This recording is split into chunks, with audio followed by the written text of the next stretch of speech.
पिछले एपिसोड में गु कैन चेन पिंगन को गुड बाय बोलने के लिए आया था और फिर वो अपने मदर के साथ में वहाँ से चला गया था। अब अगले सीन में हम देखते हैं कि निंग घर के ऊपर बैठी होती है, लेकिन तभी वहाँ पर चेन पिंगन भी आ जाता है और इसीलिए वो भी वहाँ से नीचे आ जाती है। तब इससे देख चेन पिंगन पूछता है कि क्या तुम अच्छे से नहीं सोई, लेकिन इस पर निंग कहती है कि ये काफी है और फिर वो इससे अपने साथ आने के लिए कहती है। तब हम देखते हैं कि चेन पिंगन भी इसकी बात मानकर जाने लगा था, मगर तभी हम देखते हैं कि इनके सामने सोंग चेंजिन आ जाता है, जिसे देखते ही निंग के स्वर के अंदर हलचल होने लगती है। लेकिन हम देखता है कि चेंग जिन इनको कुछ भी नहीं बोलता और वो इनको साइड दे देता है। तभी हम देखता है कि चेन पिंगन इसके तरफ देखने लगता है और कहता है कि ये ऑफिशियल थोड़ा सा अलग है, मगर तभी निंग उसे यहाँ से ले जाते हुए कहती है कि ये डेंजरस है, जिस पर चेन पिंगन कहता है लेकिन ये तो फ्रेंडली लगता है। तब इस पर निंग कहती है कि ऐसे लोग हमें चीटी समझते हैं और वे हमें कुचलने के लिए कोई भी चांस नहीं छोड़ते, मगर हम देखता है कि चेन पिंगन को इस बात से कोई ज्यादा मतलब नहीं होता, इसीलिए निंग इसकी ऐसी बात सुनकर थोड़ी सी परेशान होने लगती है। तब इससे देख चेन पिंगन कहता है कि मैं तुम्हारे बातों का मतलब समझता हूँ और हमें पता है कि वे हमें चिट्टी के जैसे देखते हैं, लेकिन अभी भी हम देखते हैं कि चेन पिंगन को चेंग जिन उतना खतरनाक नहीं लग रहा था और इसीलिए वो फिर से कहता है कि अलग है। तब इस पर निंग उससे पूछती है कि तुम्हें इसके बारे में कैसा पता, जिस पर चेन पिंगन कहता है कि मैंने जब से तुम्हारी लाइफ बचाई है तभी से मेरी आंखें काफी ब्राइट हो गई हैं। लेकिन हम देखते हैं कि निंग इसके बात पर ध्यान नहीं देती और वो इसे यहाँ से चलने के लिए कहती है। वहीं उधर हम मास्टर ची को देखते हैं जहाँ पर एक ओल्ड मैन सफाई का काम कर रहा था। तभी अचानक से हम देखता है कि उसे कुछ अजीब सा फील होने लगता है और कहता है कि ये तो ट्रेंड के खिलाफ है, मगर अभी भी हम देखता है कि मास्टर चीफ को इस बात से कोई मतलब नहीं होता और वो अभी भी गेम खेलने में बिजी होता है। वहीं उधर हम देखता है कि चेंग जिन जिसिन के घर में आ गया था, जो इसे देख कहता है कि तुम तो खुद को आउटसाइडर नहीं समझते और इसीलिए क्या तुम बता सकते हो कि तुम कौन हो। तब इस पर चेंग जिन कहता है कि तुमने इतने सालों तक यहाँ पर जो भी कठिनाई उठाई वो भी असल में तुम्हारे लिए ही थे, लेकिन अब तुम अपना लगेज पैक कर लो क्योंकि हम बहुत ही जल्द यहाँ से निकलने वाले हैं। तब यह सुनकर जिसिन उससे पूछता है कि ऐसा क्यों, जिसके बाद चेंग जिन उससे कहता है कि मैं तुम्हारा अंकल हूँ और फिर हम देखते हैं कि वो इसके सामने चेयर पर बैठ जाता है। वहीं हम देखते हैं कि सियानयांग एक जगह पर लेटा हुआ था और वहाँ पर कई सारे बच्चे खेल रहे थे। तभी हम देखते हैं कि चेन पिंगन और निंग भी यहाँ पर आ जाते हैं और चेन पिंगन यहाँ से पानी निकालने में बिजी हो जाता है। तभी हम देखते हैं कि यहाँ पर और भी कई लेडी आ गई थी, जिसके बाद हम देखते हैं कि जी कोई भी यहाँ पर आ जाती है और वो चेन पिंगन से कहती है कि क्या तुम मेरे लिए भी पानी भर दोगे। तब हम देखता है कि चेन पिंगन भी तुरंत इसके लिए मान गया था, मगर वहीं हम देखते हैं कि एक लेडी इस बात से बिल्कुल भी खुश नहीं होती और वो जी गुई को बहुत ही भला बुरा सुनाने लगती है। तभी हम देखता है कि वो चेन पिंगन के ऊपर भी गुस्सा होने लगती है और कहने लगते हैं कि इसने तो अपने पेरेंट्स को भी मार दिया, इसके अलावा इसके भाग्य में शादी होना भी नहीं लिखा है और इसीलिए ये दूसरे के मेट के साथ में फ्लर्ट कर रहा है। मगर वहीं हम देखता है कि निंग को ऐसी बातें बिल्कुल भी पसंद नहीं आ रही थी, जबकि वहीं उधर जी गुई भी इस बात से गुस्सा होने लगती है। तभी हम देखता है कि निंग उस लेडी को सबक सिखाने के लिए जाने लगती है, लेकिन फिर भी चेन पिंगन उसे कुछ भी करने से रोक देता है। मगर अभी भी हम देखता है कि वो लेडी बिल्कुल भी शांत होने का नाम नहीं ले रही थी और वो फिर से जी गुई और निंग का मजाक उड़ाने लगती है। लेकिन तभी हम देखता है कि जी गुई गुस्सा होकर इसे पीटने लगती है और फिर कहती है कि मैं काफी टाइम से तुम्हें बर्दाश्त कर रही हूँ। तब हम देखते हैं कि वो लेडी भी गुस्से में इस पर अटैक करना चाहती है, लेकिन जी गुई ने इसे बहुत ही आसानी से रोक लिया था और कहती है कि अगर तुमने फिर से कभी भी किसी का मजाक उड़ाने का कोशिश किया तो फिर मैं तुम्हारी जुबान को खींच लूंगी। मगर अभी भी हम देखता है कि वो लेडी शांत नहीं हो रही थी और कहने लगती है कि हेवन तुम्हें इसके लिए पनिश क्यों नहीं कर रहा। लेकिन तभी हम देखता है कि जहाँ पर कोई आ गया था और उसके साथ में कई सारे गार्ड्स भी होते हैं, इसीलिए हम देखता है कि वो लेडी सियारियांग के सामने आकर खड़ी हो गई थी और कहती है कि तुम्हें डरने की जरूरत नहीं है। जिसके बाद हम देखता है कि वो लड़का इनको एंड करता है और फिर यहाँ से जाना लगता है। वहीं हम देखता है कि चेन पिंगन निंग और जी गुई के साथ में यहाँ से जाने लगा था, जहाँ पर कि वो कुछ कहने वाला होता है, जिसके बाद जी गुई कहने लगते है कि तुम्हें मुझे थैंक यू कहने की जरूरत नहीं है क्योंकि मेरे डांटने का तुमसे कोई भी लेना देना नहीं है। फिर वो कहते हैं कि मेरे मास्टर ने इसके बारे में बुक में देखा था और ऐसा कहा जाता है कि हर स्प्रिंग के आने से पहले हेवन वियरिंग गोल्डन आर्मर में कोई गॉड होगा। तब इसके ऐसे बात सुनकर चेन पिंगन कहता है कि तुम्हारा मास्टर तो काफी बुक पढ़ता है, लेकिन हम देखता है कि जी गुई अपने बकेट को इसके पास में से ले लेती है और फिर वो यहाँ से चली गई थी। मगर तभी इस बीच इनको जेंग चुन और सियानयांग आपस में बात करते हुए दिखाई देते हैं, जहाँ पर जेंग चुन सियानयांग से कह रहा था कि तुम्हें आउटसाइडर के बारे में ऐसा नहीं सोचना चाहिए और इसीलिए मैं चाहता हूँ कि तुम मेरी बात मान जाओ। मगर हम देखता है कि सियानयांग इसकी बात मानने के लिए बिल्कुल भी रेडी नहीं होता और कहता है कि पता नहीं इसके साथ में किसी ने क्या कर दिया और ये तो आज यहाँ पर बिल्कुल एक लेडी के जैसे बिहेव करने लगा। जिसके बाद हम देखता है कि बाकी लोग भी अपना हंसी को नहीं रोक पाते और वे सभी जेंग चुन के ऊपर हंसने लगते हैं। मगर वही हम देखता है कि जेंग चुन असल में काफी परेशान था क्योंकि इमोर्टल ने इसके फ्रेंड को पकड़ लिया था और वे उसे वहाँ पर बहुत बुरे तरीके से पिटवा रहे थे। अब इसीलिए हम देखता है कि जेंग चुन सियानयांग को मनाने के लिए कुछ भी करने के लिए रेडी होता है और वो इसके सामने घुटने टेक कर कहता है कि मैं तुम्हारे सामने भीख मांगता हूँ। मगर अभी भी हम देखता है कि सियान यंग इसके लिए रेडी नहीं होता और कहता है कि मैं अपना आर्मर तुम्हें नहीं बेचूंगा। लेकिन इसके बाद भी हम देखता है कि जेंग चुन भी इसके लिए नहीं मानता और वो फिर से कहता है कि मैं इसके लिए तुम्हारे सामने भीख मांगता हूँ और मैं चाहता हूँ कि तुम इसे मुझे बेच दो। तब हम देखता है कि सियान यंग भी इस बात से काफी कंफ्यूज हो गया था और वो जेंग चुन से कुछ कहने के लिए जाता है, लेकिन तभी हम देखता है कि चेन पिंगन आकर इसे रोक देता है और कहता है कि ऐसा सिचुएशन में ऐसी चीजें नॉर्मल नहीं होती। जिसके बाद सियान यंग जेंग चुन से कहता है कि आखिरकार इसके अंदर ऐसा है क्या जिसके लिए तुम मेरे सामने ये सब करने के लिए रेडी हो। लेकिन फिर वो कहता है कि अच्छा जाओ तुम इसके बारे में नेगोशिएशन कर लेना और बता देना कि मुझे इसके लिए 200 गोल्ड कॉइन चाहिए। जिसके बाद हम देखता है कि जेंग चुन भी इस बात से काफी खुश हो गया था और फिर वो इसके बारे में बात करने के लिए यहाँ से जाना लगता है। तभी चेन पिंगन सियान यंग से पूछता है कि क्या तुमने मास्टर रुआन को अपने टीचर के रूप में एक्सेप्ट कर लिया। लेकिन इस पर सियान यंग कहता है कि आखिरकार इसके लिए जल्दी क्या है, क्योंकि वैसे भी मैं तो बहुत ही हार्ड वर्किंग हूँ और इसीलिए मेरे जैसे को खोज पाना इतना आसान नहीं है। लेकिन तभी हम देखते हैं कि चेन पिंगन इस बात से इसके ऊपर गुस्सा होने लगता है। जिसके बाद सियान यंग इससे बताता है कि मैं कल जाऊंगा। फिर वो कहता है कि मैं तो जेंग चुन को केवल बेवकूफ बना रहा हूँ, क्योंकि जैसे ही मास्टर यहाँ पर आएंगे सारी चीजें अपने आप ही सॉल्व हो जाएंगी। तभी चेन पिंगन उससे कहता है कि तुम्हारे ग्रैंडफादर ने तुम्हें जो आर्मर दिया था तुम उसे अपने घर पर ऐसे ही ना छोड़ो। लेकिन इस पर सियान यंग कहता है कि तुम इसके बारे में चिंता ना करो और हम देखता है कि वो इसे दिखाने के लिए भी लेकर आ गया था। तभी हम देखता है कि निंग यहाँ पर बने हुए पैटर्न को देख हैरान होती है और कहती है कि ये पैटर्न असल में बहुत ही स्पेशल है और इसीलिए तुम इनको कभी भी सेल ना करना।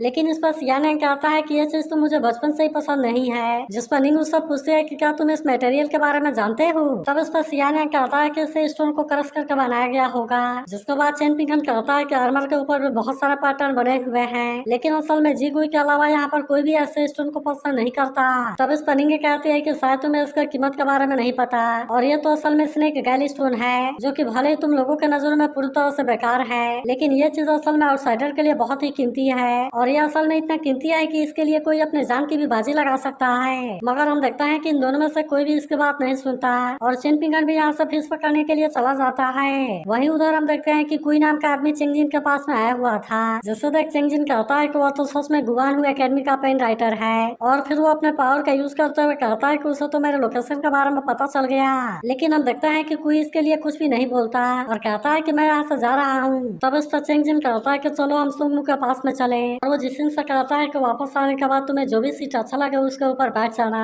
लेकिन मैं चाहता हूँ कि तुम अपनी ड्यूटी अच्छे से करना, नहीं तो फिर मैं भी तुम्हें नहीं बचा सकता। तभी हम देखता है कि कोई चेंगजिन से चेन पिंगन के बारे में बात करने लगता है और कहता है कि उसने तो यूनसिया माउंटेन के काइसियानजी को भी मार दिया और इसके अलावा उसने तो नानुआ को भी बहुत बुरे तरीके से इंजर कर दिया था, जहाँ पर कि मास्टर ची असल में बीच में आ गए थे। लेकिन इस पर चेंगजिन कहता है कि मास्टर ची इससे ज्यादा कुछ नहीं है और अगर वो किसी दूसरे वर्ल्ड में नहीं होता तो फिर मैं तो उसे अपने केवल एक ही हाथ से बहुत ही आसानी से मार देता। फिर वो कहता है कि तीनों रिलीजियस इमोर्टल असल में मास्टर ची के जैसे हैं। वही मास्टर ची कहता है कि एक वॉरियर ने तो कंट्री का चार्ज ले लिया, लेकिन असल में व्हाइट ड्रैगन फिश उतनी अच्छी नहीं है। वही हम देखता है कि सियान यंग फिर से जीगुई को लाइन मारने के लिए आया हुआ था, लेकिन तभी हम देखता है कि चेंगजिन भी इसे देख लेता है और फिर वो पूछता है कि क्या तुम ओल्ड मैन याओ के अप्रेंटिस हो। तब इस पर सियान यंग भी इसे जवाब देता है कि हाँ मैं वही हूँ, लेकिन मेरे मास्टर जब ड्रैगन किल को ओपन करने के लिए गए थे तब उन्होंने कहा था कि मुझे कई सारे स्किल दिखाने हैं। तभी चेंगजिन इससे पूछता है कि क्या तुम बाहर जाना चाहते हो, जैसे कि आर्मी को ज्वाइन करना या फिर बैटल फील्ड में फाइट करना।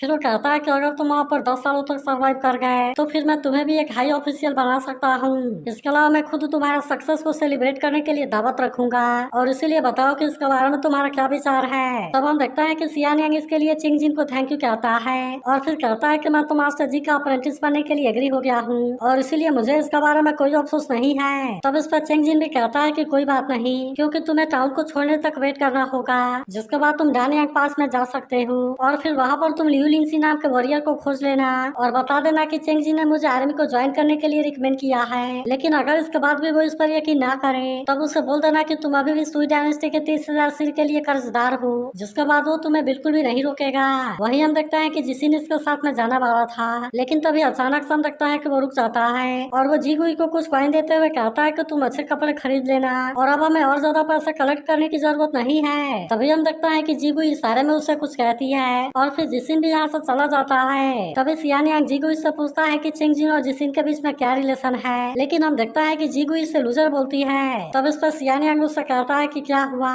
क्योंकि वह तो किसी एक हाई ऑफिशियल के बारे में जानता है। मगर अभी भी हम देखता है कि जीगुई इससे कुछ भी नहीं बोलती और कहती है कि एक लूजर रिजेंटमेंट से भरा हुआ है। तभी हम देखता है कि जीगू यहाँ से कहीं जाने लगी थी, लेकिन तभी हम देखता है कि मास्टर ची इसके सामने आ जाता है और कहता है कि केज से भागने के बाद तुम इतना आरोगेंट ना हो। फिर वो कहता है कि ये कोई भी धमकी नहीं है, बल्कि यह तो केवल एक रिमाइंडर है। मगर तभी हम देखता है कि जीगू इस पर गुस्सा होने लगती है और कहती है कि तुम प्रैक्टिस में जो कि मोरालिटी के बारे में बात करते हो, लेकिन मुझे लगता है कि यह तो केवल एक मजाक है, क्योंकि मैं तो यहाँ पर 3000 से भी ज्यादा साल से फंसी हुई हूँ और इसीलिए एक रियल ड्रैगन इविल बीस्ट में चेंज हो गया है। फिर वो कहती है कि अब तुम इविल ड्रैगन से काइंड होने के लिए बोल रहे हो और इसीलिए मुझे समझ में नहीं आता कि यह कैसा मजाक है। फिर वो मास्टर चीफ पर गुस्सा होते हुए कहती है कि तुम तो खुद को भी प्रोटेक्ट नहीं कर सकते और इसीलिए तुम मेरा क्या ही कर लोगे। अब इतनी बात करने के बाद हम देखते हैं कि जीगू अपने पावर को एक्टिवेट करने लगती है और वो मास्टर चीफ को चैलेंज करने के लिए रेडी हो गई थी। तब इससे तक मास्टर चीफ कहता है, मुझे पता है कि तुम्हारे अंदर रिजेंटमेंट भरी हुई है, लेकिन असल में तुम्हें तो ऐसी चीजों के बारे में कोई भी टीचिंग नहीं दी गई थी और इसीलिए समझ में नहीं आता कि तुम ऐसा क्यों कर रही हो।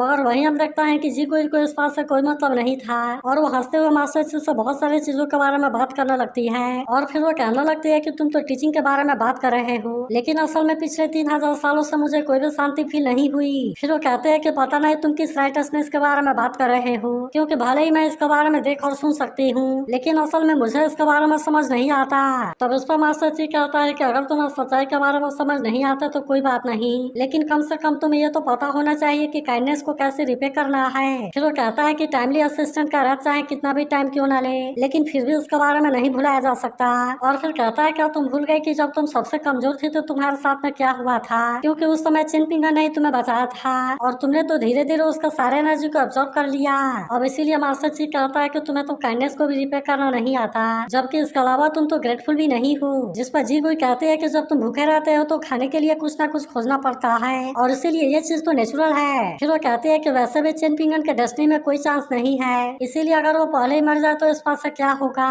और ये तो असल में उसी के लिए ही अच्छा है। मगर तभी हम देखते हैं कि मास्टर जी गुस्से में इससे चुप रहने के लिए कहता है और कहता है कि हर किसी के पास में अपनी डेस्टिनी होती है, लेकिन मुझे लगता है कि शायद तुम्हें अभी भी इसके बारे में समझ नहीं आ रहा, क्योंकि वो उम्मीद की किरण असल में सेंट की तरफ से गिफ्ट है। फिर वो कहता है, तुम ऐसा ना बोलना कि मैंने 3000 सालों से तुम्हें सप्रेस किया है। और फिर हम देखता है कि वो इस पर अपने और ज्यादा प्रेशर का यूज करने लगता है, मगर अभी भी हम देखता है कि जी कोई शांत होने वाली नहीं होती और कहते हैं कि मुझे तुम्हारे गिफ्ट के बारे में कोई चिंता नहीं है और वो तुरंत ही मास्टर ची पर अटैक करने के लिए भी आ जाती है। लेकिन तभी हम देखता है कि मास्टर ची ने भी अपने पावर का यूज कर दिया था और इसीलिए जी कोई इसके सामने कुछ भी नहीं कर पाती। फिर वो कहता है कि वैसे तो तुमने चिनपिंगन के काइंडनेस को रिपे नहीं किया, लेकिन कम से कम तुम्हें उसे तो ऐसे नहीं मरने देना चाहिए। तब इस पर जी कोई कहते हैं कि तुम तो सर्वाइवल के लिए एक दूसरे को मारते रहते हो और इसीलिए मुझे समझ में नहीं आता कि तुम्हारे लिए चिनपिंगन की लाइफ इतनी कीमती क्यों बन गई। फिर हम देखता है कि जी कोई अपने ड्रैगन वाले पावर का यूज करने के लिए रेडी हो जाती है और हम देखता है कि वो सीधे मास्टर ची पर अटैक करने के लिए आ गई थी, लेकिन तभी हम देखता है कि मास्टर ची ने अपने सामने एक बैरियर क्रिएट कर लिया था, इसीलिए जी कोई इस पर अटैक करने के लिए काफी कोशिश करती है, लेकिन फिर भी आखिरकार वो इसके सामने कुछ भी नहीं कर पाती। मगर वही हम देखता है कि मास्टर ची अब इस पर काफी गुस्सा हो गया था,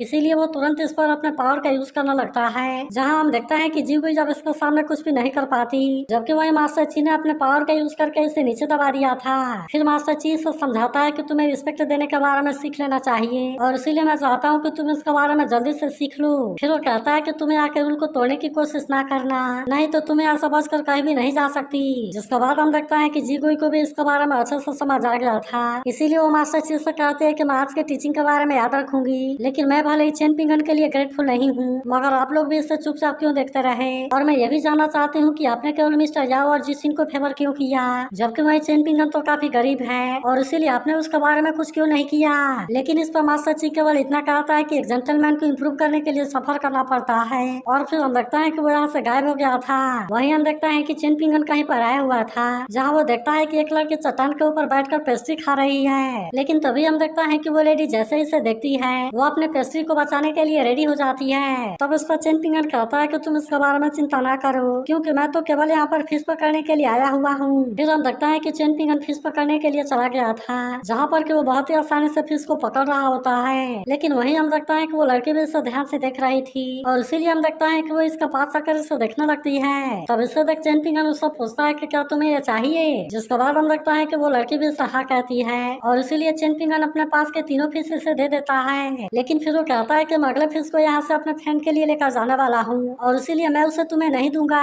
तभी हम देखता है कि वो लड़की इसके बदले अपना पेस्ट्री देने के लिए बात करती है, लेकिन इस पर चिनपिंगन पिंगन कहता है कि वैसे तो पेस्ट्री बहुत ही डिलीशियस है, लेकिन फिर भी वे फिश वाले सूप के जैसे टेस्टी नहीं है और इसीलिए मुझे इसकी कोई जरूरत नहीं है। इसके बाद हम देखते हैं कि चेन पिंगन फिर से फिश को पकड़ने के लिए चला गया था, जहाँ पर हम देखते हैं कि इस बार उसे काफी दिक्कत हो रही थी। मगर तभी हम देखते हैं कि मास्टर ची किसी फेरी के साथ में यहाँ आया हुआ था और फिर वो उसे कहता है कि वही लड़का है। तो अगर एक्सप्लेनेशन अच्छी लगी हो तो इस वीडियो को लाइक और उस पर एक कमेंट जरूर कर देना, और अगर आप इसके अगले एपिसोड के लिए भी एक्साइटेड हो तो इसके बारे में जरूर बताना।